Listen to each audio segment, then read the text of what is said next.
Assalamualaikum warahmatullahi wabarakatuh.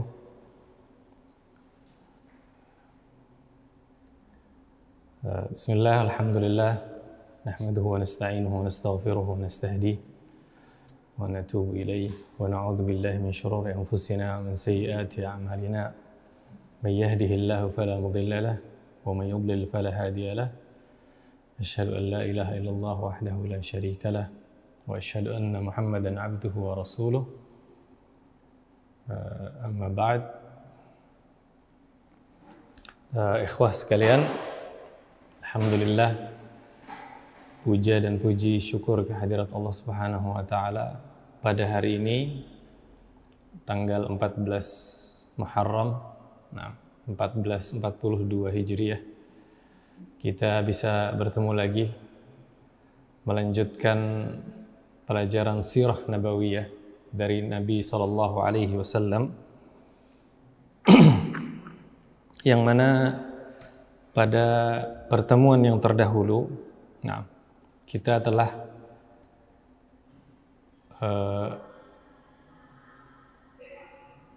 mempelajari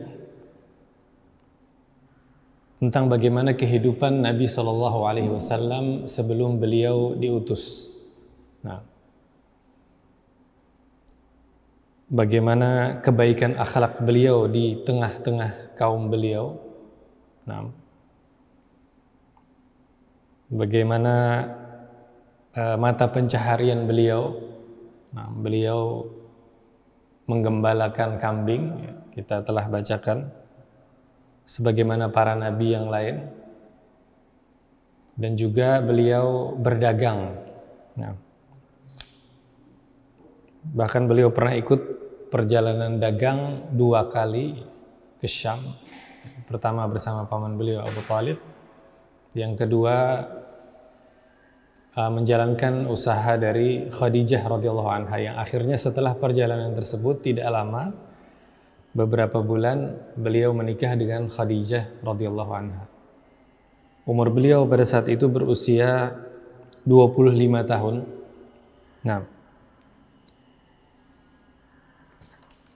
Dan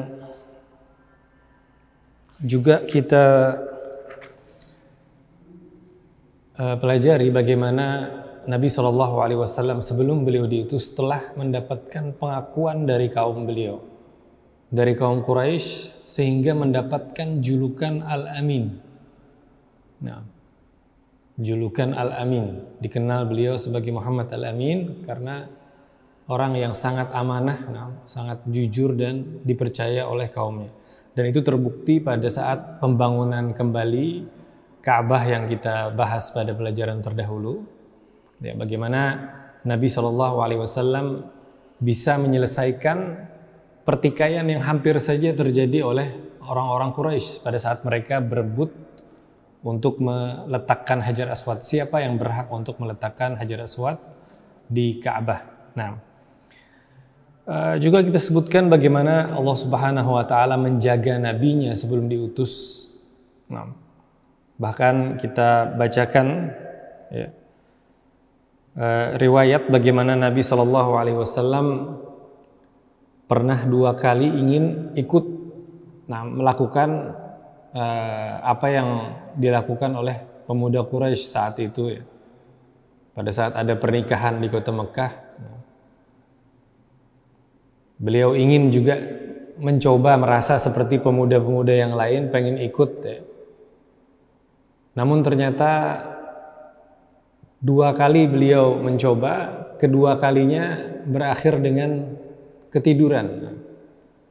Kita sebutkan yang pertama, Nabi SAW sedang menggembala kambing, kemudian karena ingin ikut acara, akhirnya menitipkan gembalaannya kepada temannya. Namun baru saja beliau sampai ke tempat acara, langsung beliau tertidur dan tidak terbangun kecuali oleh panasnya sengatan matahari. Jadi tertidur nyenyak sekali, beliau pulas sekali semalaman sampai pagi. Jadi tidak bisa ikut seperti yang dilakukan pemuda yang lain.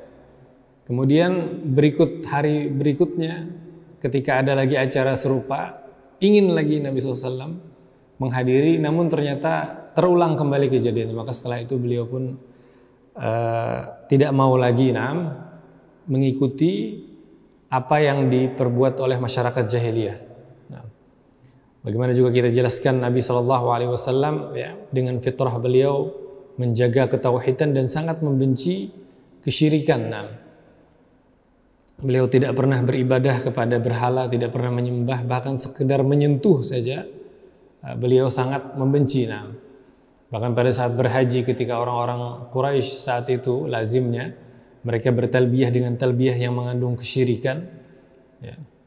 Kalau talbiyah tauhid yang kita kenal hari ini, labbaik Allahumma labbaik, labbaik la syarika laka labbaik. Kalau orang-orang musyrikin mereka menambahkan tambahan labbaik Allahumma labbaik, labbaik la syarika laka labbaik, illa syarikan huwa lak tamlikuhu wa ma malak. Jadi mereka memberikan tambahan yang harusnya labbaik artinya kami memenuhi panggilanmu ya Allah. Yang tidak ada sekutu bagimu. Orang Quraisy menambahkan talbiyahnya kecuali sekutu yang engkau miliki dan apa yang dia miliki.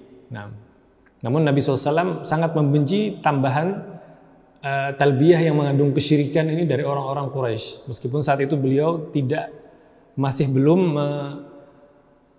menampakkan kepada khalayak. Kemudian juga kita jelaskan pada saat beliau berhaji, bagaimana beliau berhaji manasiknya seperti manasik Nabi Ibrahim alaihissalam. Nabi Ibrahim melakukan wukuf di Arafah. Adapun orang-orang Mekah pada saat jahiliyah mereka tidak mau wukuf di Arafah. Mereka bilang wukuf di Arafah itu buat orang yang datang dari luar kota Mekah. Adapun kami adalah humus ya. Mereka orang-orang Mekah Quraisy itu dibilang humus ya, artinya maksudnya orang-orang pilihan ahmas. Kami tidak mau meninggalkan tanah haram karena Arafah itu letaknya di luar daerah haram, di tanah halal ya. Maka mereka tidak mau keluar ke tanah halal. Mereka maunya tetap di tanah haram. Jadi di sini mereka lebih mengedepankan akal mereka, dan ini diriwayatkan oleh sahabat Nabi SAW yang bernama Jubair bin Mut'im yang pernah berhaji pada waktu jahiliyah. Pada saat itu tentunya bukan Jubair bin Mut'im ini bukan dari Mekah, maka berwukufnya pun di Arafah. Namun pada saat itu hewan ternak lazimnya pada saat itu orang-orang Arab ketika melakukan perjalanan mereka senantiasa membawa hewan ternak untuk diperah susunya, untuk dimakan dagingnya pada saat mereka membutuhkan. Nah, ketika itu lepas salah seekor hewan dari Jubair bin Mut'im ini, kemudian berkeliling mencari di padang Arafah, kemudian melihat dari jauh Nabi SAW sedang wukuf, dan maka bingunglah Jubair bin Mut'im, katanya ini kan orang Quraisy, kenapa jadi di sini wukufnya tidak di Muzdalifah ya, tidak di Muzdalifah seperti umumnya orang Mekah yang lain. Nah, itu ikhwan, bagaimana dan Nabi SAW juga tidak pernah melakukan minum khamar, atau perbuatan-perbuatan yang lain. Betul-betul dijaga oleh Allah Subhanahu wa taala. Ini bahkan diakui sendiri oleh salah seorang penentang dakwah nantinya. Jadi An-Nadhr, ada namanya An-Nadhr ibn Harith, insyaallah kita akan pelajari pada bab mustahzi'in. Mustahzi'in itu tokoh-tokoh Quraisy yang paling keras permusuhannya terhadap Nabi SAW. Salah satunya adalah An-Nadhr ibn Harith Al-Abdari. Nah, ini itu mengakui bahwa sebelum diutus Muhammad adalah orang yang paling dipercaya oleh kaumnya. Namun ketika dia datang dengan agama yang baru, maka mereka pun mendustakan dia.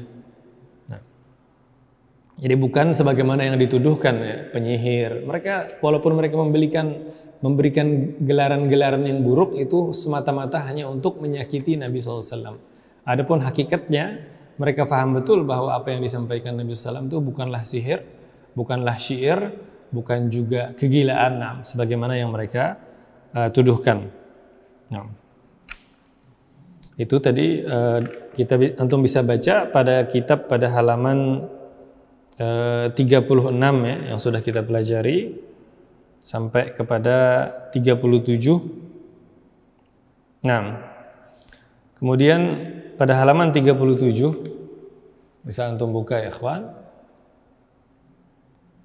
Kemuliaan yang Allah anugerahkan kepada Nabi SAW sebelum diangkat menjadi Nabi ya. Sedikit kita mengulang bagaimana pada saat Nabi SAW disusukan kepada Halimah di perkampungan Bani Sa'ad. Begitu banyak keberkahan yang mereka dapatkan sejak membawa dan mengasuh Nabi SAW.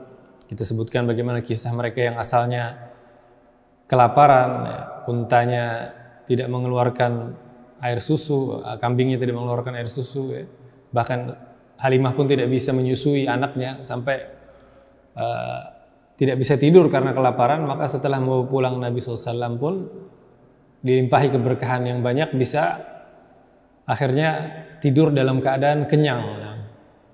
Bisa minum susu dengan sampai kenyang, sampai tertidur.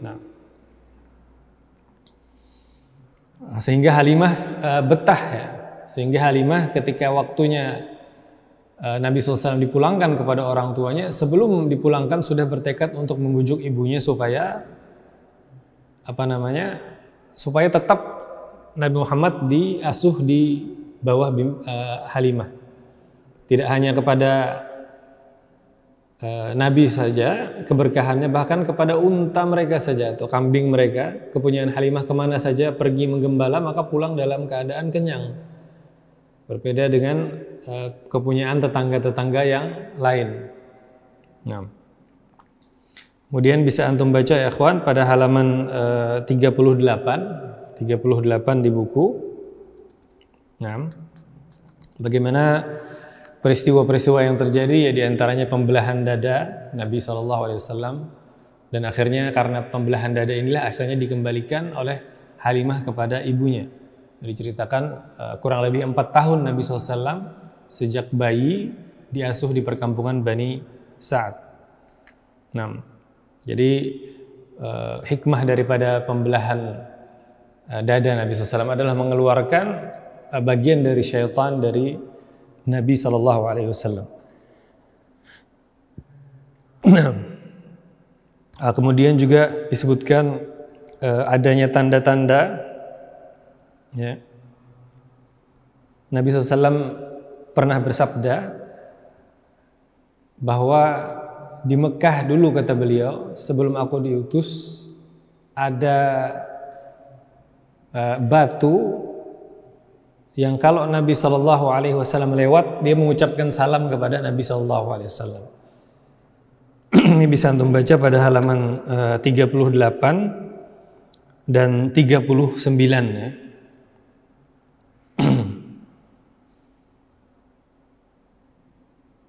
Inni la'arifu hajaran fi Makkah kana yusallimu alayya. Nah, Nabi SAW menceritakan bahwa dulu di Mekah ada batu yang memberikan salam. Nah, begitu yang disebutkan di dalam riwayat hadis. Nah, bagaimana Allah Subhanahu wa taala menjadikan makhluknya yang tadinya tidak bisa berbicara bisa memberikan sebagai penghormatan kepada beliau sallallahu alaihi wasallam. Kemudian dan ini ikhwan adalah merupakan hal yang umum bagi para nabi, ya, tidak hanya Nabi SAW, tapi nabi-nabi sebelum beliau juga mendapatkan yang disebut mu'jizat. Ya. Bagaimana Nabi Musa alaihissalam mendapatkan cahaya dari ketiak beliau, kemudian juga bagaimana tongkat beliau nanti bisa menjadi ular. Nah, itu diantara bagaimana Allah Subhanahu Wa Taala menjadikan makhluknya ini untuk membantu dakwah atau untuk menghormati para utusannya. Nah, insyaallah pada hari ini ikhwan kita akan mempelajari halaman 41 ya.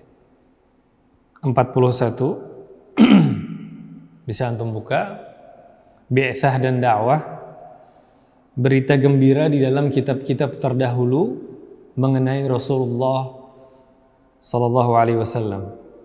Nah, dan tentunya kitab terdahulu, ya, di sini yang akan disebutkan ada dua.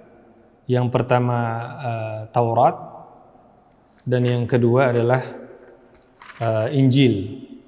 Nah, kita tahu bagaimana Allah Subhanahu wa taala menyebutkan di dalam kitab Taurat tentang ciri-ciri nabi terakhir.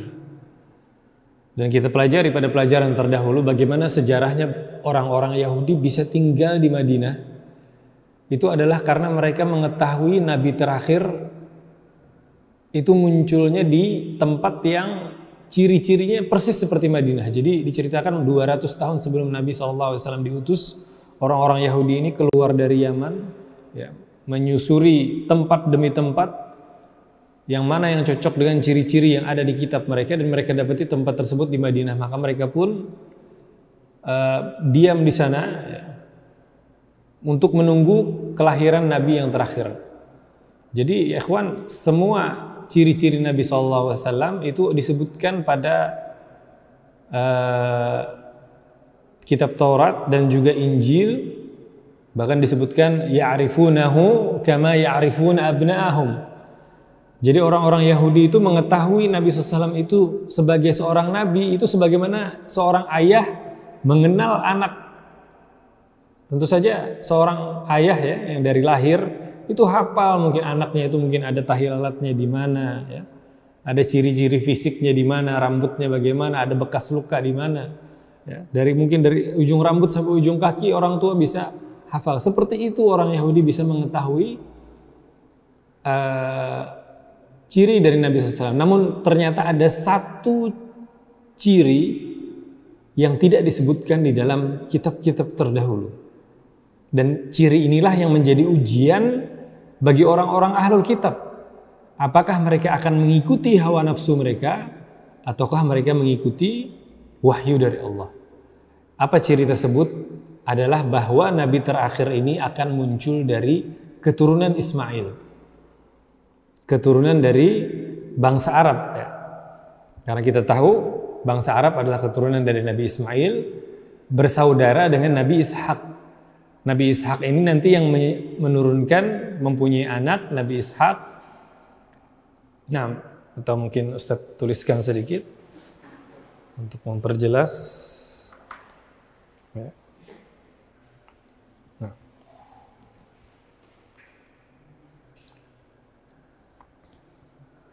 Jadi Nabi Ibrahim alaihissalam, ya ikhwan. Nabi Ibrahim itu memiliki dua orang putra, ya, yaitu Nabi Ismail yang lebih dulu dilahirkan, kemudian berikutnya adalah Nabi Ishak.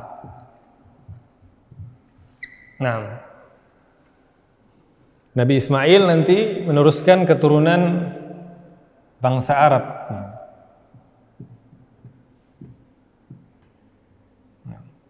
Adapun Nabi Ishak ini menurunkan, beliau memiliki seorang putra yang bernama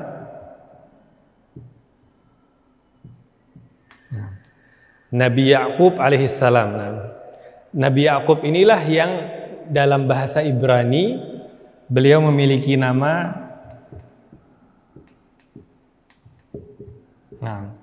Israel.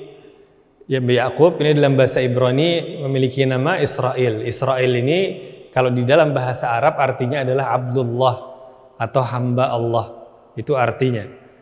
Jadi nama dari Nabi Ya'qub alaihissalam adalah Israel, dan dari keturunan beliau inilah turun nanti 12 suku Bani Israel. Jadi setelah Nabi Ismail, ya, itu nabi-nabi yang lain semuanya di sini dari keturunannya Nabi Ya'qub alaihissalam, ya, bagaimana Nabi Musa, Nabi Daud, Yusuf, Ayub, semuanya itu Nabi, sampai nanti Nabi Isa alaihissalam, itu semuanya adalah keturunan dari Bani Israel.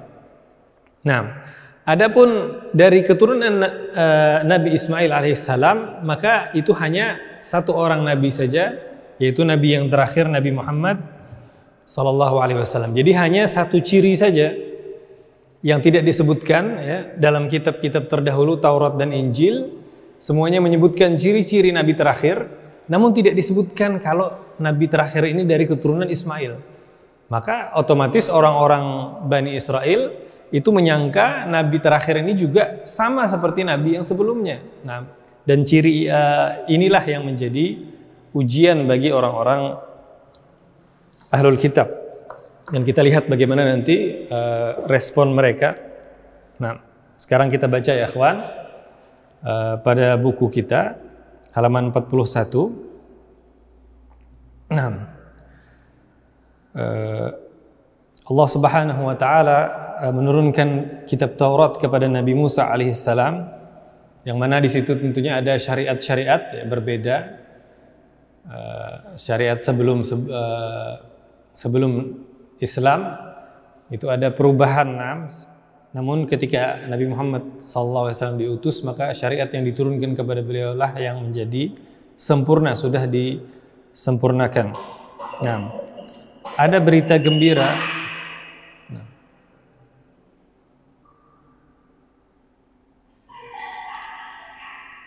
Nah, halaman 41 ya. Berita gembira disebutkan di dalam Taurat ya, bahwa kelak aku akan menjadikan di antara mereka seorang nabi seperti engkau, dan akan menjadikan kalamku atau firmanku melalui mulutnya. Nah, barang siapa yang tidak menaati sabdanya, atau bisa baca. Nah, jadi disebutkan di sini di antara ciri-cirinya adalah Nabi Muhammad, nabi terakhir ini itu mirip seperti Nabi Musa. Ada peperangan yang terjadi. Jadi ada disyariatkan jihad, karena tidak semua nabi sama ya. Seperti di zaman Nabi Isa alaihissalam, maka tidak ada disyariatkan jihad. Nah, tidak ada peperangan di sana. Nah, adapun Nabi Muhammad SAW itu mirip dengan zamannya Nabi Musa alaihissalam. Di sini juga antum bisa baca pada halaman 42 ya ikhwan. Pada halaman 42. Nah, di sini ada disebutkan dari kitab-kitab ya, Ahlul Kitab ya, kitab ulangan ya.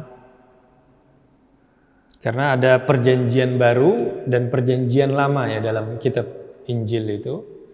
Perjanjian baru itu disebutkan yang diturunkan untuk Nabi Isa, adapun perjanjian lama itu sebelum Nabi Isa, jadi kepada Nabi Musa. Jadi disebutkan di sini halaman 42 ya ikhwan. Yahuda berkata bahwa yang dimaksud dalam bisyarah atau berita gembira, bisyarah itu berita gembira, ya adalah Yusha' bin Nun, pengganti Nabi Musa. Jadi kalau antum masih ingat ceritanya di dalam surat Al-Kahfi, bagaimana saat Nabi Musa alaihissalam bertemu dengan Nabi Khidir alaihissalam untuk belajar kepada beliau, maka ada pendamping di situ diceritakan, pendamping Nabi Musa itu disebutkan adalah Yusha' bin Nun, dan nanti setelah wafatnya Nabi Musa alaihissalam, Yusha' bin Nun inilah yang menjadi nabi, diangkat.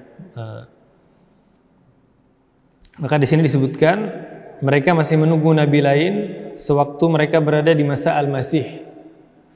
Jadi pada zaman Nabi Musa disebutkan akan adanya Al-Masih, akan hadirnya nabi-nabi berikutnya. Nah, mereka mengirim utusan kepada Yahya, kepada Nabi Yahya atau yang disebut dengan Yohanes, si pembaptis, untuk menanyakan kedudukan dirinya. Ya. Jadi orang-orang Ahlul Kitab bertanya kepada Nabi Yahya, apakah engkau Elia? Ya bukan, di antara nama-nama Nabi Ahlul Kitab ya. Apakah engkau Al-Masih? Kata dia juga, saya bukan.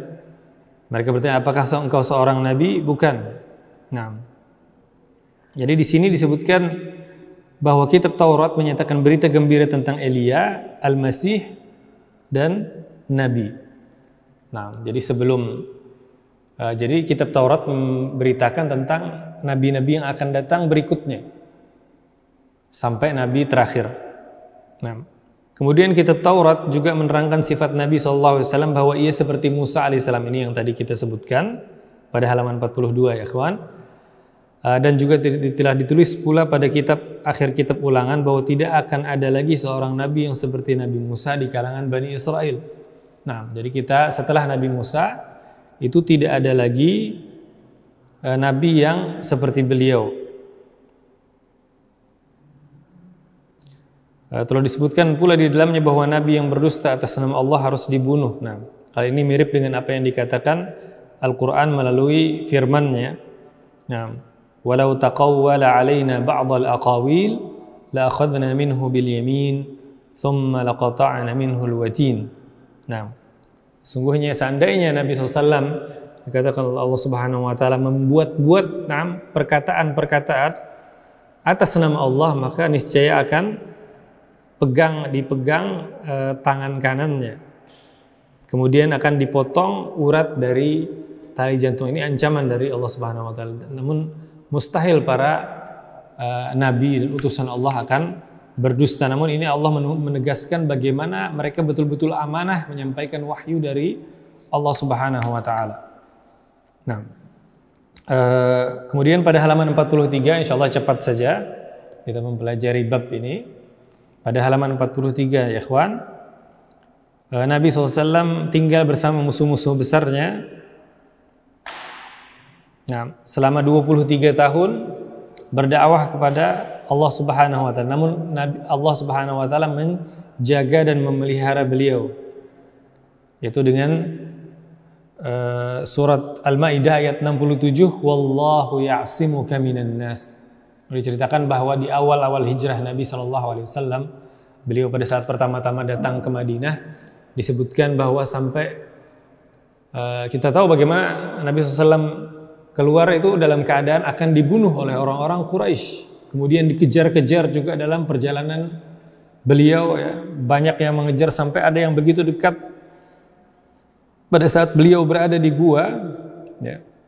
Maka ketika pertama kali datang di Madinah, ya, setelah hijrah, disebutkan sempat Nabi SAW sampai tidak bisa tidur. Nah, kemudian Allah Subhanahu wa taala pun menurunkan ayat ini, wallahu ya'simuka minan nas. Allah taala menjamin keselamatan nabinya. Maka setelah itu beliau sallallahu alaihi wasallam pun tenang dan bisa tidur kembali.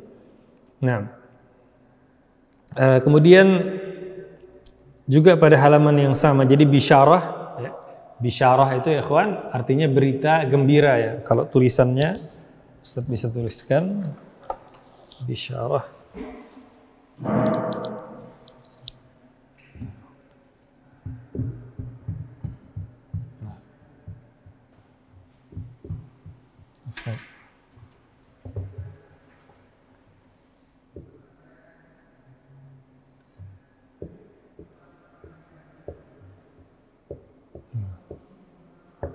Nah, bisyarah, ya. Berita gembira tentang akan adanya kehadiran Nabi Sallallahu Alaihi Wasallam.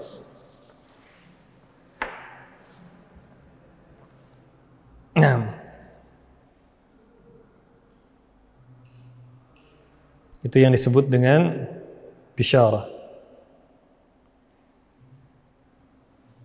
Nah, berikutnya kita cepat saja ya ikhwan sedikit. Bisyarah ini selain bisyarah, ya, Nabi SAW juga memberitakan banyak berita-berita yang tidak diketahui orang, ya. Bagaimana pada saat beliau masih berada di Mekah, ya, pada saat itu terjadi peperangan antara Persia dengan Romawi, yang mana orang-orang musyrikin Quraisy saat itu di Mekah mereka lebih mengidolakan orang-orang Persia karena sama-sama penyembah berhala. Adapun kaum muslimin mereka lebih bersimpati kepada orang-orang Romawi karena mereka adalah orang-orang ahlul kitab, ya. Maka pada saat itu mengalami kekalahan pertamanya, di awalnya mengalami kekalahan kerajaan Romawi sehingga hampir-hampir saja ibu kota mereka yang bernama Konstantinopel atau yang sekarang disebut dengan Istanbul itu hampir saja jatuh ke tangan pasukan Persia. Nah, maka bergembiralah orang-orang musyrikin. Jadi di sini ada persaingan, ya, antara kaum muslimin di Mekah dengan orang-orang musyrikin. Ya. Kaum muslimin mereka lebih bersimpati kepada Romawi. Adapun kaum musyrikin mereka mendukung orang-orang Persia. Maka ketika Persia di awalnya menang, maka bergembiralah orang-orang musyrikin. Namun Nabi SAW mengabarkan bahwa Romawi akan menang. Demikian itu di dalam surat Ar-Rum, ghulibatir Rum fi adnal ardi wa hum min ba'di ghalabihim sayaghlibun fi bid'i sinin. Dikatakan bahwa dalam beberapa tahun memang pertamanya Romawi kalah, namun mereka akan menang setelah beberapa tahun. Dan disebutkan juga wa yauma idzi yafrahul mu'minun, dan pada hari itu Allah Subhanahu wa taala berfirman, orang-orang mukmin akan bergembira. Dan akhirnya memang terjadi persis seperti yang dibacakan oleh Nabi SAW, bagaimana pada saat menangnya pasukan Romawi atas pasukan Persia, kaum muslimin pun bergembira pada hari itu. Nah, karena mereka adalah ahlul kitab, orang Romawi, dan agama mereka lebih dekat kepada agamanya kaum muslimin daripada kaum Persia. Dan kita lihat bagaimana perbedaan perilaku antara kedua kerajaan superpower ini ya, pada masa itu, pada masa Nabi SAW. Kekuatan saat itu yang menguasai dunia adalah Romawi dan Persia. Namun pada saat Nabi SAW mengirim utusan, mengirim surat untuk mendakwahi kedua penguasa ini bersama penguasa-penguasa yang lain, Habasyah, Mesir, dan lainnya. Namun antara dua penguasa ini ada terjadi perbedaan. Bagaimana penguasa Romawi kita lihat begitu menghormati Nabi SAW. Nah, menghormati utusannya. Nah, adapun penguasa Persia, maka baru saja dibacakan awal dari surat. Jadi Nabi SAW saat itu memulai surat untuk Kisra Persia itu dengan min Muhammadin Rasulillah ila Kisra. Jadi Nabi SAW mendahulukan ini dari surat dari Muhammad kepada Kisra. Belum lagi dibacakan isi suratnya, baru pengirimnya saja sudah marah besar Kisra Persia. Dia merasa tersinggung karena nama Nabi disebutkan sebelum nama dia. Dia inginnya nama dia dulu baru disebutkan nama pengirimnya. Saking sombongnya Kisra Persia ini, maka akhirnya langsung dia tidak sempat lagi dibacakan isi suratnya, langsung disobek-sobek surat dari Nabi SAW. Maka setelah sampai kepada beliau SAW kabar tersebut, maka beliau pun mendoakan mazzaqallahu mulkahu kama mazzaqa risalati. Semoga Allah menyobek-nyobek kerajaannya, kata Nabi SAW, kerajaan Persia, sebagaimana dia menyobek-nyobek suratku. Dan ini nantinya akan dikabulkan oleh Allah Subhanahu wa taala pada zaman kekhalifahan Umar bin Khattab, bagaimana dihabiskan semuanya kekaisaran Persia, semuanya ditaklukkan oleh kaum muslimin, bahkan istana mereka, putri-putri rajanya beserta kekayaan mereka semuanya dikuasai oleh kaum muslimin. Adapun kerajaan Romawi, ya, maka bertahan kerajaan mereka itu sampai ratusan tahun, kurang lebih 700 800 tahun setelah Nabi SAW masih bertahan. Baru setelah itu dikuasai oleh kaum muslimin. Nah, kemudian kita teruskan ya ikhwan pada halaman 44. Halaman 44. Jadi disebutkan bahwa pada saat ya peperangan Romawi dengan Persia di Mekah tadi, bahkan Abu Bakar Siddiq radhiyallahu anhu bahkan sempat bertaruh ya. Karena saat itu syariat yang mengharamkan pertaruhan belum diturunkan ya, masih periode Mekah, maka sempat bertaruh untuk kemenangan Romawi, adapun musyrikin bertaruh untuk kemenangan Persia. Nah, sampai akhirnya Abu Bakar Siddiq memenangkan pertaruhan tersebut. Nah, saking semangatnya.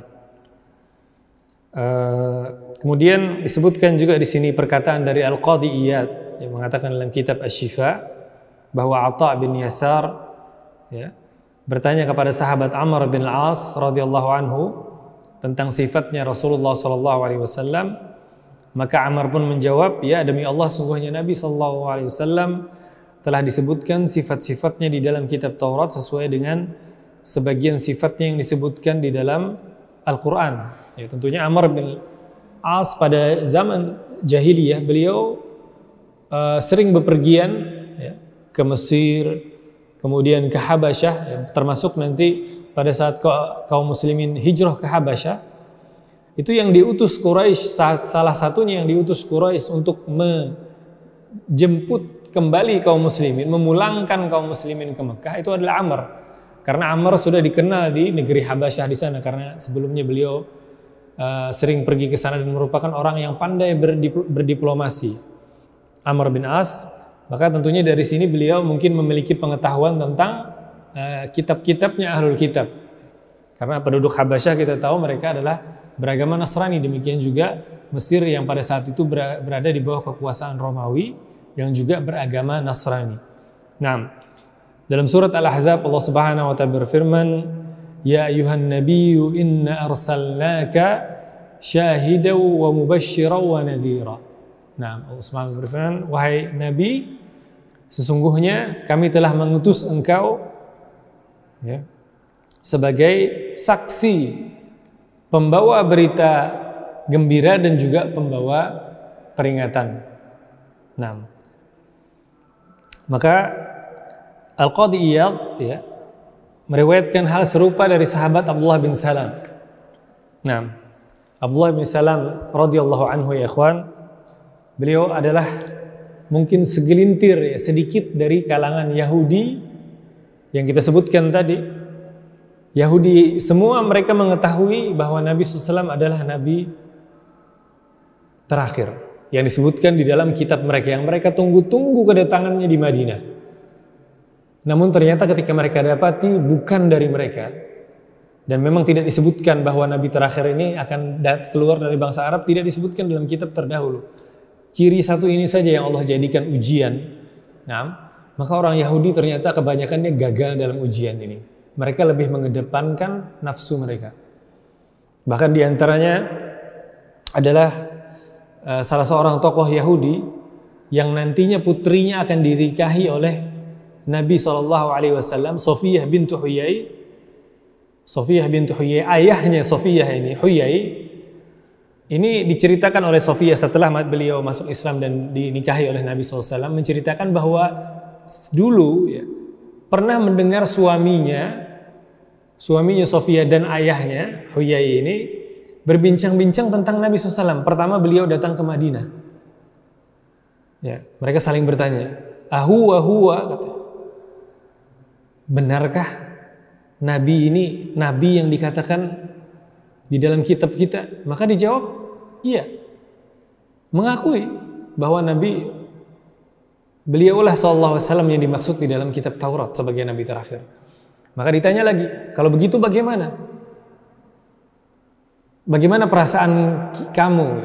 Ini dialog antara orang tuanya Sofiyah dengan suaminya. Maka kata mertuanya, tidaklah menambah kecuali kebencian. Aku mengetahui bahwa dia adalah Nabi terakhir, tidak menambah kecuali kebencian. Jadi sudah tertutup dengan kebencian kepada Nabi SAW, jadi tidak peduli lagi. Walaupun mengakui sebetulnya bahwa beliau adalah Nabi yang dimaksud di dalam kitab beliau, dalam kitab mereka, yang mereka tunggu-tunggu kedatangannya, yang mereka rela ratusan tahun ya, berjalan ribuan kilometer berpindah untuk menunggu kedatangan. Jadi kalau 200 tahun itu mungkin dalam kehidupan manusia ikhwan, itu bukan yang pertama pindah yang ketemu Nabi. Mungkin cucunya atau cicitnya baru nanti yang bertemu dengan Nabi terakhir. Namun ternyata penantian yang demikian lama ini ternyata hanya berakhir sia-sia di saat mereka lebih mengedepankan hawa nafsunya. Nah, Abdullah bin Salam ya ikhwan, Abdullah bin Salam ini beliau termasuk di antara orang Yahudi yang beriman kepada Nabi SAW. Allah Subhanahu Wa Taala berikan hidayah kepada beliau, ya, masuk Islam. Maka setelah beliau masuk Islam ingin menunjukkan Abdullah bin Salam kepada Nabi SAW bagaimana liciknya orang-orang Yahudi. Karena Abdullah bin Salam ini adalah seorang tokoh Yahudi dan anak dari tokoh Yahudi. Jadi sudah dari bapaknya adalah orang yang dihormati, kemudian turun ke anak.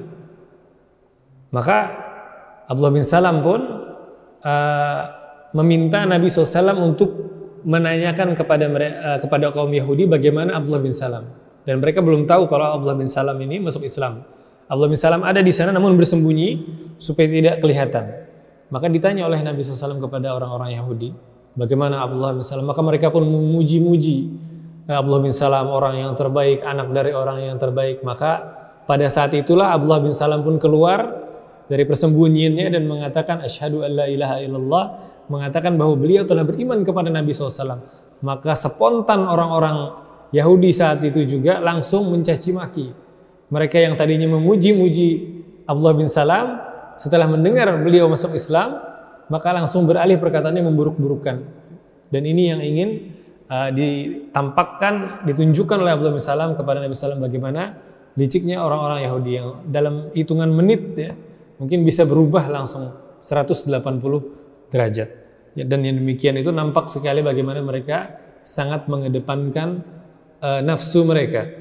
Nah, disebutkan di sini juga dari Ka'ab al-Ahbar ya, salah satu orang Yahudi. Ciri-ciri Nabi SAW tidak bersuara keras di pasar dan tidak pernah mengatakan hal yang tidak senonoh. Nah, sini untuk bisa baca sendiri ya ikhwan. Disebutkan juga nama beliau adalah Ahmad ya. Nama Nabi SAW juga disebutkan dalam kitab terdahulu bahwa nama beliau adalah Ahmad. Nah, bisa antum baca nantinya pada sampai halaman 45 ya. Nah, itu bisa. Ini tentang ciri-ciri Nabi SAW di dalam kitab Taurat. Nah, Nabi Musa alaihissalam beritakan tentang sifat Nabi SAW dalam kitab Taurat. Dia adalah orang yang jujur lagi terpercaya. Hambaku yang bernama Ahmad adalah pilihanku.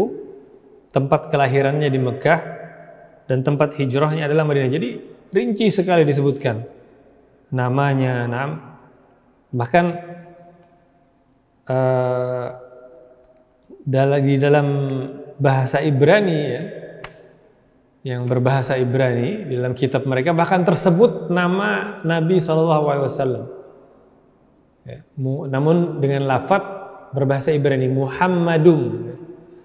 Muhammadum itu ada, namun tentunya oleh orang-orang Yahudi artinya terjemahannya sudah diganti, jadi bukan nama Nabi Muhammad namun diganti dengan sifat yang lain.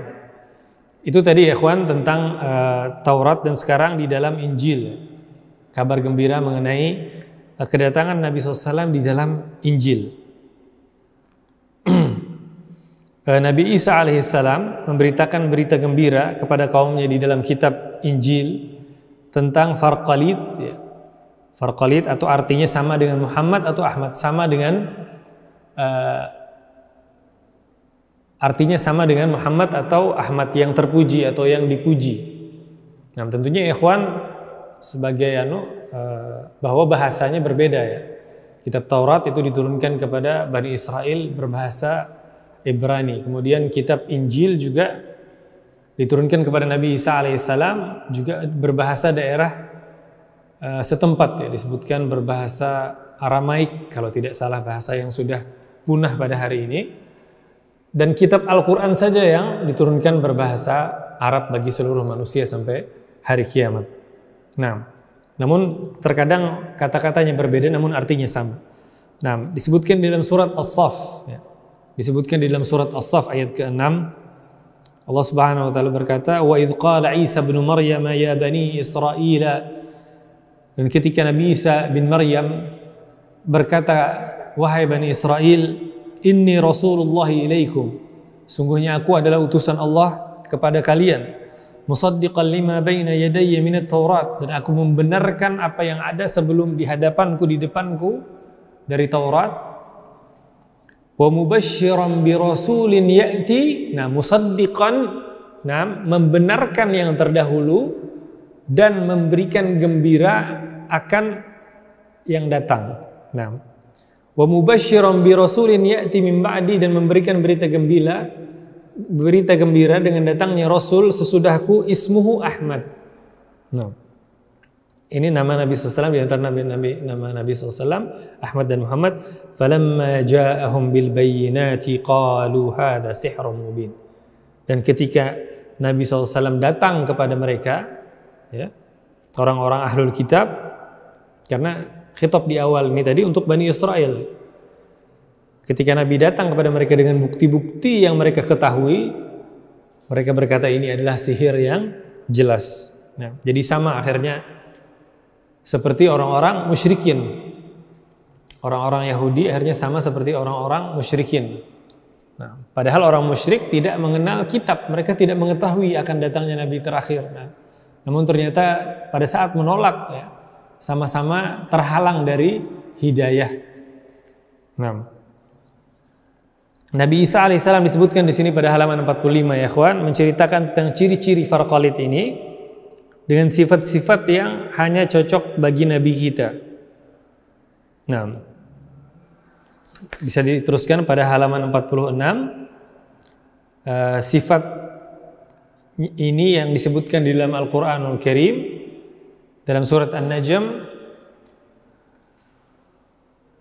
wa ma yantiqu 'anil hawa in huwa illa wahyu yuha, dan tidaklah Nabi SAW itu berbicara dari hawa nafsu beliau. Nah, ucapannya itu tidak lain adalah wahyu yang disampaikan kepada beliau. Nah, disebutkan pula dalam kitab Injil Barnabas tentang nama Rasulullah SAW secara jelas. Tapi sangat disayangkan kitab Injil Barnabas ini yang baru saja ditemukan, kemudian tidak lama kemudian disembunyikan oleh tangan-tangan jahil. Ya. Ini pada masa yang lalu, ya ikhwan. Jadi masih terdapat, ya, yang hak, ajaran-ajaran yang benar dari Allah.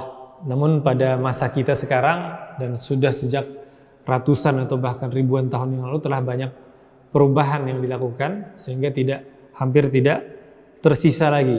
Nah, itu tadi mengenai kabar gembira akan datangnya Nabi SAW di dalam kitab Taurat dan Injil. Sekilas saja, kita tidak terlalu mendalam.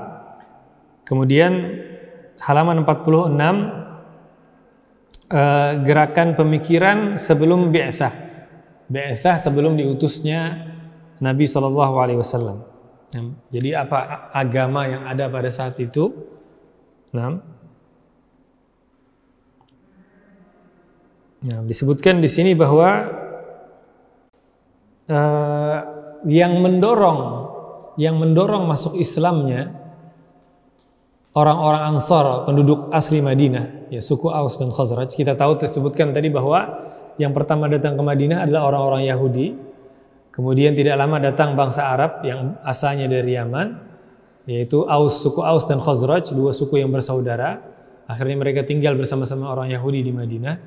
Disebutkan bahwa yang menjadi sebab masuk Islamnya orang-orang Ansar, bagaimana begitu cepat, ya, mereka menerima dakwah Nabi SAW, itu adalah karena pada saat mereka bertetangga, ya, selama hidup mereka bertetangga dengan orang-orang Yahudi, itu sering sekali terjadi,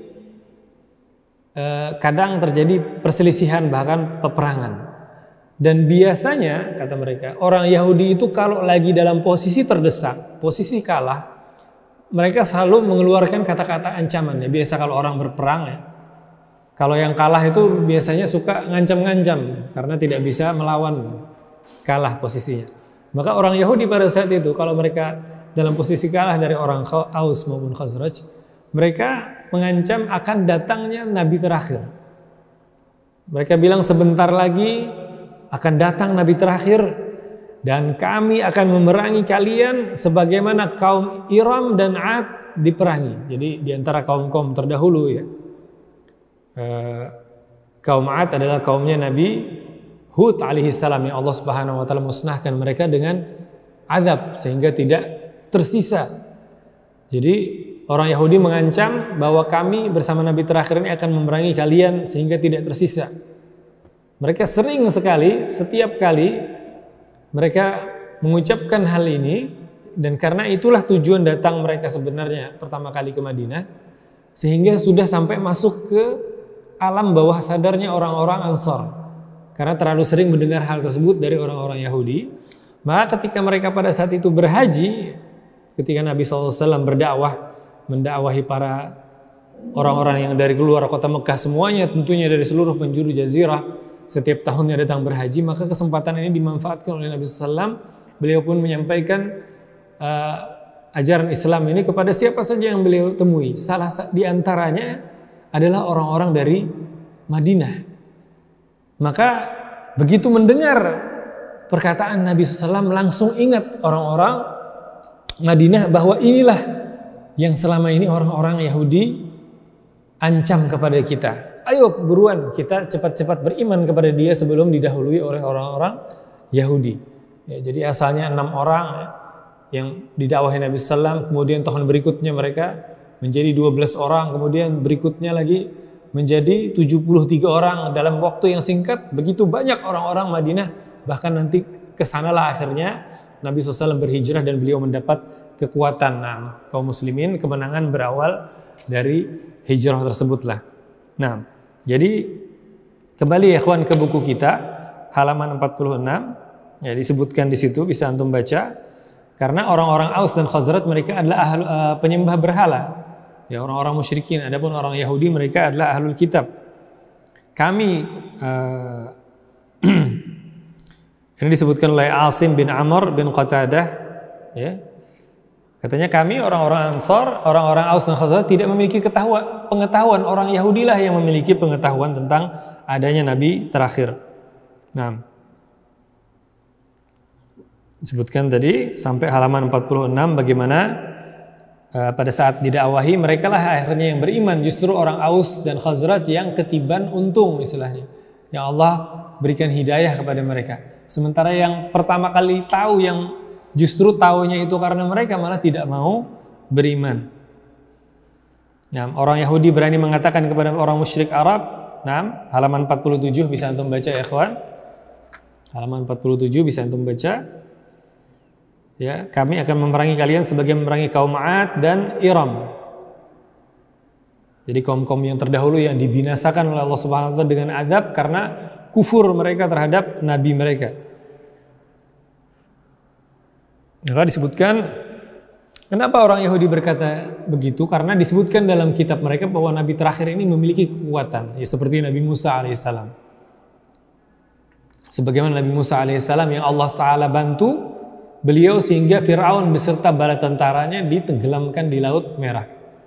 Demikian juga Allah Subhanahu wa taala akan membantu Nabi SAW memenangkan beliau di atas musuh-musuh beliau, kaum musyrikin dan juga kaum kafir yang lain.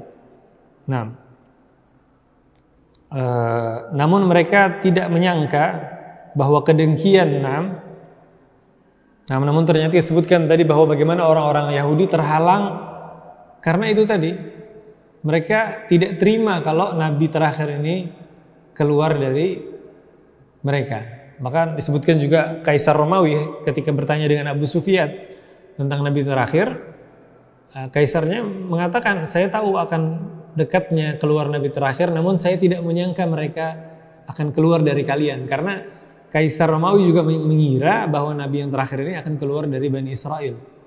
Nah, tidak ada yang menyangka mereka akan keluar dari bangsa Arab. Disebutkan juga dari perkataan Umayyah bin Abu Salt, seorang Nasrani Arab, sering mengatakan, sungguhnya aku telah menemukan dalam kitab Injil sifat seorang nabi yang akan diutus di negeri kami. Bagaimana juga perjalanan sahabat Nabi sallallahu alaihi wasallam Salman Al-Farisi radhiyallahu anhu sebelum Islamnya beliau, bagaimana berganti-ganti ya belajar kepada beberapa pendeta Nasrani. Sampai akhirnya pendeta yang terakhir akan meninggal, maka mewasiatkan kepada Salman untuk pergi ke daerah pegunungan Tihamah, ke daerah Jazirah Arab. Ke daerah Jazirah Arab karena telah dekat waktunya akan diutus seorang nabi terakhir. Nah, maka akhirnya Salman pun pergi ke Madinah sebelum Nabi SAW hijrah. Karena mengetahui dari pendeta Ahlul Kitab bahwa disitulah nanti akan hijrah seorang nabi terakhir. Nah, sebutkan di sini halaman 47 bisa antum baca. Tandanya ialah mau memakan hadiah dan tidak mau memakan zakat, dan itulah nanti yang akan dilakukan oleh Salman ketika beliau datang untuk bertemu Nabi SAW. Maka pertama yang dibawa oleh beliau adalah sedekah atau sedekah. Maka Nabi SAW tidak mau memakan. Kata Salman, ini adalah tanda-tanda Nabi. Kemudian hari berikutnya Salman datang lagi dan mengatakan bahwa ini adalah hadiah. Maka Nabi SAW mau memakan. Maka ini adalah diantara tanda para nabi, mereka mau memakan hadiah namun tidak mau menerima sedekah atau zakat. Nah, ini diantara penyebab bagaimana Salman masuk Islam. Ya. Kemudian tatkala Rasulullah SAW mengirimkan surat kepada raja-raja yang tadi kita sebutkan, ya ikhwan. Semua raja yang mengirimkan surat Nabi SAW kepada Raja Najasyi, ya, jadi mungkin untuk memudahkan sedikit,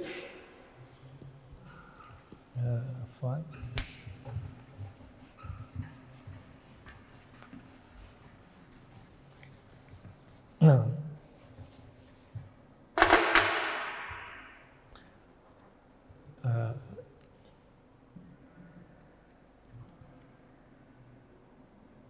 Nah.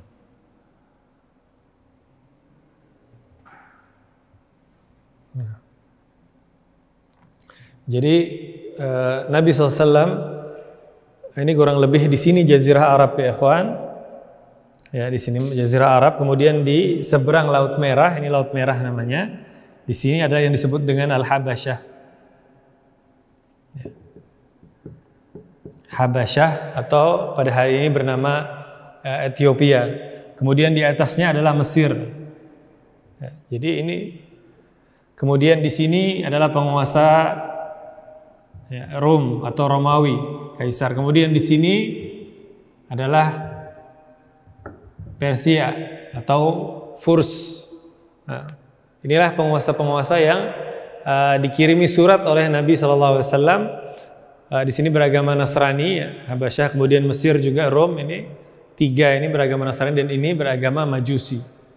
Ya, jadi semuanya yang berada di sekeliling Nabi SAW ini semuanya dikirim surat dan didakwahi untuk masuk ke dalam agama Islam. Nah, dan berbeda-beda, ya.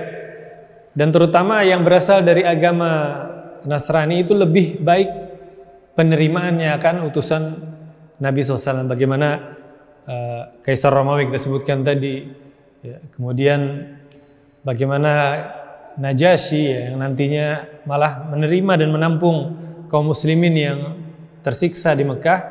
Kemudian penguasa Mesir juga walaupun tidak masuk Islam namun memberikan hadiah kepada Nabi SAW. Bahkan diantaranya ada yang nanti dinikahi oleh Nabi SAW, yaitu Maria Al-Qibtiyah, dinikahi dan nantinya melahirkan putra untuk beliau yang bernama Ibrahim, walaupun hanya berusia 19 bulan kemudian meninggal Ibrahim. Ini satu-satunya putra yang dilahirkan bagi Nabi SAW selain dari Khadijah radhiyallahu anha. Nah, itu ya ikhwan, tentang bagaimana kabar gembira mengenai Nabi SAW di dalam kitab-kitab terdahulu, Taurat, Injil, dan juga bagaimana agama-agama yang ada sebelum Islam. Nah, insyaallah hari ini pelajaran kita cukup sampai di sini. Insyaallah kita akan teruskan pada pertemuan mendatang permulaan turunnya wahyu kepada Nabi SAW. Kita tutup dengan doa kafaratul majlis. Subhanakallahumma wa bihamdika asyhadu an la ilaha illa anta astaghfiruka wa atubu ilaik. Wassalamualaikum warahmatullahi wabarakatuh.